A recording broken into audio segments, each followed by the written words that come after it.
ஓசூரில் அதிரடி சோதனையில் ஈடுபட்ட மாநகராட்சி அதிகாரிகள் ஒரு கடையிலிருந்து 5 டன் தடை செய்யப்பட்ட பிளாஸ்டிக் பொருட்களை பறிமுதல் செய்தனர். கூடுதல் விவரங்களை செய்தியாளர் ஜெயசுராஜிடம் கேட்கலாம்.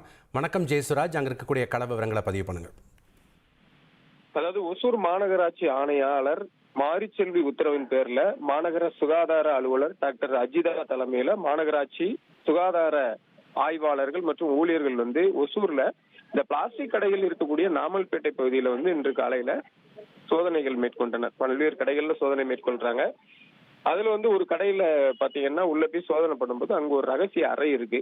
அத ரகசிய அறையை உடைச்சி உள்ள போய் பார்க்கும்போது அங்க குவியல் குவியலா பிளாஸ்டிக் பொருட்கள், தடை செய்யப்பட்ட பிளாஸ்டிக் பொருட்கள் இருக்கு. அதுல பிளாஸ்டிக் கவர்கள், பிளாஸ்டிக் பைகள், பேப்பர் கப்பு, இந்த தொன்னைன்னு சொல்லுவாங்க, அந்த மாதிரியான பொருட்கள் 5 டன் இடையில இருக்கு. அது எல்லாமே பாத்தீங்கன்னா அவ்வளத்தையும் மூட்டை மூட்டையா இருந்ததெல்லாம் தற்போது எடை போட்டு மாநகராட்சியினுடைய வாகனங்கள்ல ஏற்றி கொண்டு மாநகராட்சி கொண்டு போறாங்க. அடுத்த கட்டமா இந்த கடைகள்ல இது போன்ற பிளாஸ்டிக் பொருட்கள், தடை செய்யப்பட்ட பிளாஸ்டிக் பொருட்களை விற்கக்கூடாதுன்னு சொல்லி அறிவுரை கூறியதோடு அந்த கடைக்கு சீல் வைத்தும் அபராதம் விதிக்கவும் அதிகாரிகள் அந்த பகுதியில் இருக்காங்க. நன்றி ஜெயசுராஜ், உங்களுடைய கள விவரங்களுக்கு.